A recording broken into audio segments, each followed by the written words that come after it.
Well, I love what you're doing. I love your work and your background, and I'm looking forward to getting into it. So thank you for taking a minute out.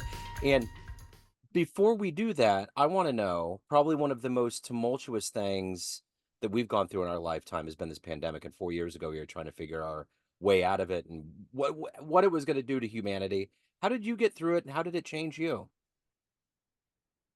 I hope I don't offend you, so I'll tread very delicately. Sure.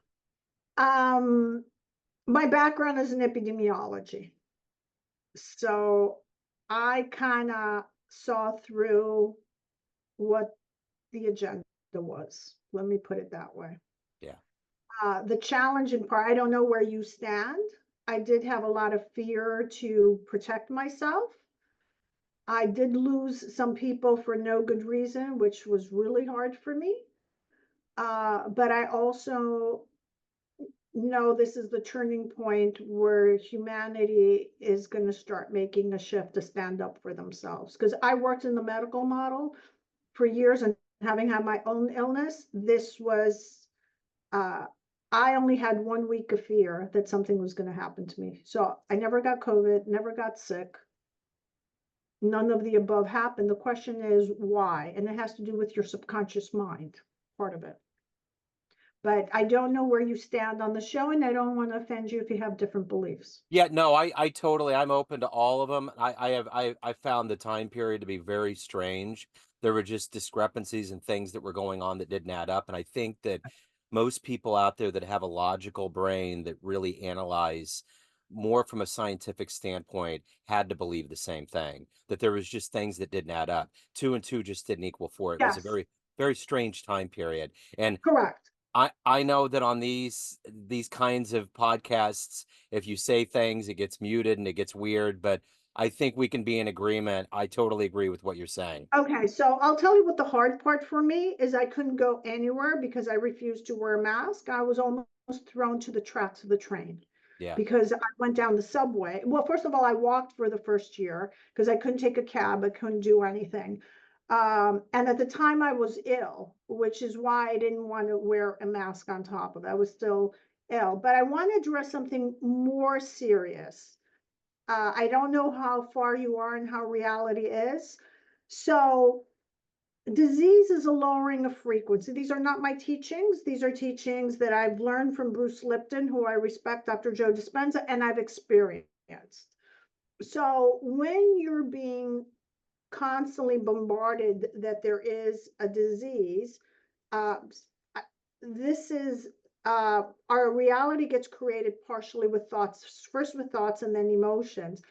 You actually believe the disease is going to exist. And when it hits the collective and you buy into it, sooner or later, you're going to get symptoms of that condition. But if in your collective, that disease does not exist, so I made a choice because I follow the terrain theory. I don't know, it was documented from Bichat from the 1800s. And Nightingale was the nurse who believed in the terrain. So if viruses do not exist externally, but they're created internally because we're lowering our frequency or there's some trauma or whatever reason, then I'm not going to catch anything from out there. So I've never had any of those symptoms because I followed that model.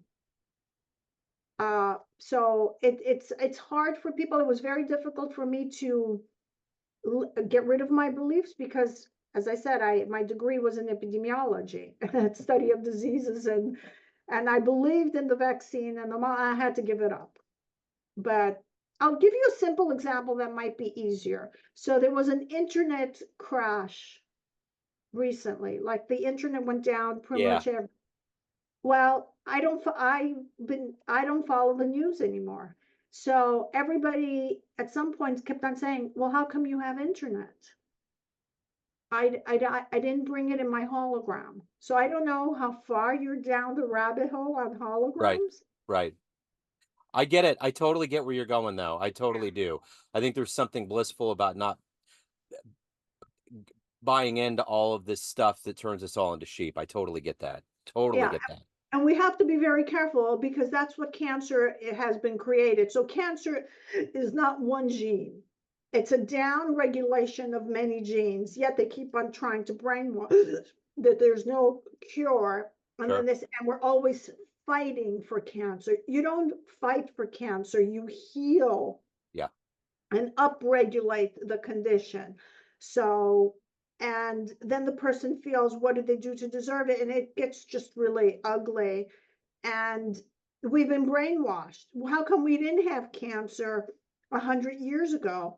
Yeah. Why are we having Alzheimer's? Various reasons for Alzheimer's, both realistically the change of fats, because there is some physical elements that we have to take place when you are in the physical reality. But before you come to the physical reality, you are spirit, you are photonic light. Yeah. So you're lowering the frequency. And then if you add the rules of our reality, and now you're not taking what's healthy for the system, so you're using different fats sooner or later, or actually it's the not only using different fats, you're also trying to remove taking statins, and the brain is pure fat. You're going to get Alzheimer's. Yeah. Yeah. So let's get to the heart and soul of what you do on a daily basis. I'm going to put you in Okay. front of a bunch of grade school kids, third graders, career day. One of the exuberant kids says, "Hey, what do you do for a living?" How do you answer them? Okay. So I'm an EFT practitioner and I help people align to their best selves by letting go of limiting beliefs and emotions that have held them hostage to the reality that they experience. My goal is to empower people and I use various modalities. I use EFT, I use meta consciousness, hacking reality, and the neuroscience course that I teach by Dr. Joe Dispenza. So I do believe we're capable, all of us are capable of attaining that. No one's excluded. Yeah. So what did you want to be in the third grade? What was your dream? In third grade, I don't know what I wanted to be, but I know by the time I finished high school, I wanted to be a chemist. Okay. And I started with chemistry, and I did also computer science. And when I finished my degree, I figured I can't work in the lab all day long by myself. So I always had this desire for healing. That was always in me to help people and heal. So I went the traditional route in medicine. So I did various roles, assisted in surgery, I worked in plastics, do whatever it is. I did the administrative and I did both inside the room. And then when I realized due to personal reasons that there's something, and I did make them as gods when I realized, and in the beginning, the a lot of physicians are very good people. Their heart is to help people. It's the system that's not letting them. So when I worked, because I did a lot of temp work in New York City, it was those old Jewish doctors. I swear to God, they went out of the way to help their patients, but they thought within the limited frame that they knew. Yeah. And then I worked for big institutions like Mount Sinai and Beth Israel, and then I saw how the system worked. You got an inside view. So who's been a hero? Who's been an inspiration for you in your work and your journey? Um, my Dr. Joe Dispenza. My dad was an inspiration. He was a dentist, but his modality was to heal, and he did not follow traditional dentistry. He did some different stuff, and that posed questions from a young age. I was to put braces. They used to take four teeth out, and my father kept on arguing, "You don't need your teeth taken out." He took me to 10 dentists and they all said, take four teeth out. And he says, no. I eventually got my teeth all straight, no teeth taken out. Wow. So that's when I realized we don't remove body parts. And then he made a comment, don't remove your wisdom teeth when you get in your 90s. Your It's going to concave your face. That's why you get the hollow. Unless there's a real need to remove it, you don't remove it. And I did by mistake remove two of my wisdom teeth, and I totally regret. I removed them at the age of 40. So I have big regrets for that. Yeah. So if you can meet anybody alive on the planet right now that you find totally inspirational, who would it be? Who would you love to meet and talk to? Well, I know Dispenza, so I do know him. Yeah. Who would I want to meet? Um, I would like to meet Bruce, but it doesn't spark me. Oh, I do know. If it was alive, I'd like to meet one of the masters. They're not alive, but I would want to meet Yogananda or uh, Saint Germain, or well, actually, the reincarnation, because I think Saint Germain may have reincarnated now, but I don't know who he is. Yeah. Uh, so I would want to meet one of those sages, to see, or the yogis, to see how did they control their minds and master their emotions. The key is mastering your emotions, and always being in joy and happiness. Those are the people who inspire me. Not that I don't like Dr. Joe Dispenza, but I know him. Yeah. I Yeah. mean, I love to spend a one-on-one with him, but I do know who he is. Yeah. So what's the best advice you've ever gotten? Believe in yourself no matter how crazy it is. Yeah. When I made a decision to not refuse all the treatments that they were given to me, my partner supported me, and I saved all my organs, because a lot of my organs would have been removed. So, what is your motivation every day to do the work that you do to help people and not only to do this good work that you do, but to also hold enough back to evolve yourself as a human being? What is that collective gas in your tank? One is to empower, because it took me a long time to find my path, because this information was not as easily available years ago. I also believe other people are a reflection of us. And when the collective changes, we're going to create a better world for ourselves, and not to have so much suffering and so much fear. Not that I've resolved all my issues. Please don't get me wrong here, but to hold a better future, and we can create another reality. I really now believe we can create a different future. I totally believe it. I see stuff, the thing with the internet. Everybody went down and I didn't. I mean, you can't explain it, how everybody went down and I didn't have internet issues, right? Yeah. So, and kind of us knowing how this reality is created so we can have a better life. I don't think we came to suffer, and I don't describe purely that the soul has to learn lessons to that extreme. The soul came to have an experience. The higher self is perfect. It just wants to know itself. It's not about lessons. It came to have an experience to learn more about it, but not so much you need to go through your lessons with this punitive approach. I think we've added that twist to that, and we got lost being on earth.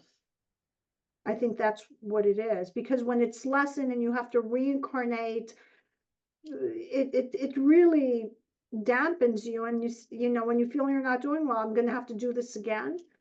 No, we got lost. And Yeah. there's some early sages and Edgar Casey that make it clear it was supposed to be an incarnation, not reincarnation. So you were supposed to hear, and in the Bible we have Methuselah. He lived to 1,000. Yeah. Right? So we were supposed to incarnate, have the experience, and when we were done, we were to leave, not on this constant cycle. Yeah. So, what was the moment that you found your voice, found your purpose for what you're doing with your work? Do you remember, was there a flashpoint or was it just kind of a gradual? It was gradual, but there were 2 points. I had gotten so sick again, and now I couldn't get any treatment. And my partner said, "Did you ever consider how I would feel if you were gone?" And that threw me for a loop. And then my EFT practitioner at the time said to me, "Well, why don't you go back to medicine?" This is during the pandemic. And I said, and there was, I can't do it. She says, "Well, you could do billing." I said, I can't do it. So she says, "Well, why don't you take an EFT class, see if you like it?" And then I said, "I can't be an EFT practitioner. They just take a course. There's no credentials. I mean, I come from an educated background, whatever." But then with my first client, she literally had an awakening during the session. I'm going to call, yeah, like an awakening. And then that's when I realized, okay, this is what I'm meant to do. Literally, I saw her changing, and then we work on jumping timelines. I like to do that. That's one of my niches. So I'm a little out there for you. I like it. No, I love this. This is great. I am all for the mind expansion, looking at all of the different ways because there's so much. I think one of the things that's the biggest limitation to human beings is that we don't use enough of our brain. I think we use a very limited amount. And I think even the concept of spirituality, theology, and all of these things that are really deep, I think it's hard for us to conceptualize and to go down routes that you're going down because I find what you're talking about to be very enlightening and very logical to me. And it does make me comfort because I don't think at the end of the day, our journey down here should provide discomfort and fear like a hell, so to speak. I think what you're talking about of getting through this cycle and feeling good with your soul and having an experience is a very comforting thing to me. And I think sometimes the mass culture out there thinks it's drug induced or it's weirdly hallucinogenic or whatever, but you can lucidly think about this in sobriety and come up with these conclusions that you're coming up with. It makes sense to me. Correct. No good loving God would send you down to earth to have a horrible experience and be suffering cycle after cycle with all these wars out there. I mean, it's either a malicious God, it can't be benevolent and send you down here. So the question is, what happened along the way? Well, we got lost along the way, right? Because we're partially controlling the reality. You have, all of us, have the divine spark. Otherwise, you couldn't manifest and you wouldn't be alive. So we came to have an experience and we asked certain questions. Is there anything other than love? And all the realities got created. Remember, creation was instantaneous. It was one instant. There is no time. It's only the present moment. So these are all the variations. Unfortunately, when you get that creation and you get so away from source, you feel disconnected, you don't remember, and certain energy fields outside to control over the reality that we're in. But now that's what the Great Awakening is all about. Collectively, we've agreed enough with this. Quantum physics has shown it. There's articles online that 3D is ending. Mathematically, they calculated 3D is stopping. There's not going to be a 3D the way we've had. This was not our original creation. This got so distorted. Yeah, for sure. So, everything that you've done and evolved into and become in your life, what are you the proudest of? Happy that I'm awake and I was able to love because I grew up not being able to open my heart. So I'm able to love and now I'm able to appreciate life. I can't say I always had that. I want it out. I literally want it out. Yeah. So let's say you have a dream tonight, you run into a younger version of you, an 18-year-old version of you, and you could give that version of you a piece of advice based on the journey you've been on, the wisdom you've gained. What advice would you impart on that young version of you? Trust on your crazy, wild ideas. I was so out there. Out there was not the word. Not out there to do bad stuff, just to try certain stuff. I bought a motorcycle. I didn't grow up in the States. Is this being recorded? Yeah. Oh, okay. So I'm being open. Oh my goodness. I didn't realize. When I was 18, I grew up in Greece. I wanted a motorcycle, and it was a stigma for a female to get a big motorcycle, and I did. Uh, and I enjoyed it. And then later on, I wanted to skydive, but because I felt my parents would get so scared, I waited till after my dad transitioned, and I did 82 solo skydive Wow. jumps without a tandem, and I Wow. loved it. So I trusted in myself, and I had some joy. So at the end of the day, everyone has a perception of you, family, friends, clients, colleagues, but you run the show. What's your perception of you? Who do you think you are?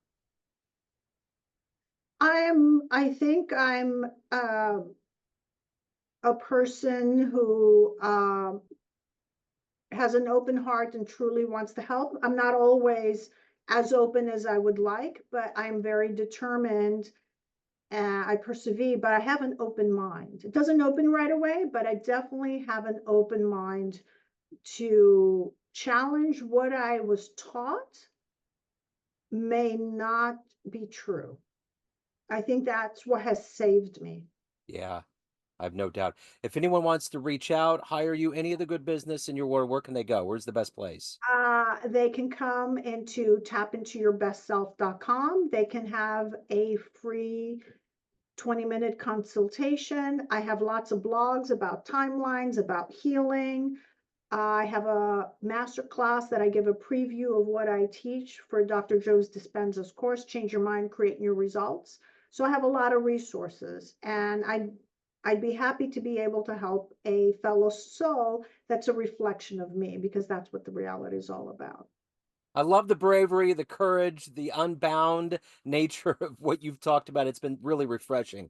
Thank you so much for opening Oh, up. I thank you. appreciate I it. didn't know it was getting recorded. Oh yeah, no, no, no. I come from jazz radio, so I go right in there. That's why I just from when the hi-hat hits, I just go right in.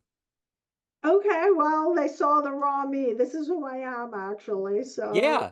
No, I think it's great. You're a pro. It actually came across very, very well. So I'm ecstatic. It's great. So I'm so glad we ran into each other. well, thank you very much for the opportunity. And I'd like to leave a message to your audience because I was lost for a long time. If they are lost, they wouldn't be here at this time. Yeah.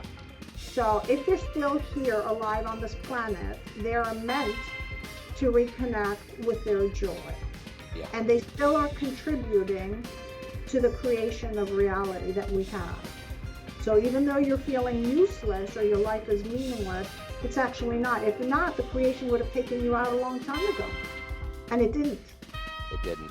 I love the hopefulness. This has been wonderful. Thank you so much. I Thank appreciate you. it. Keep doing the wonderful work. Thank you. Have a Thank you. wonderful day. Bye You bye. too.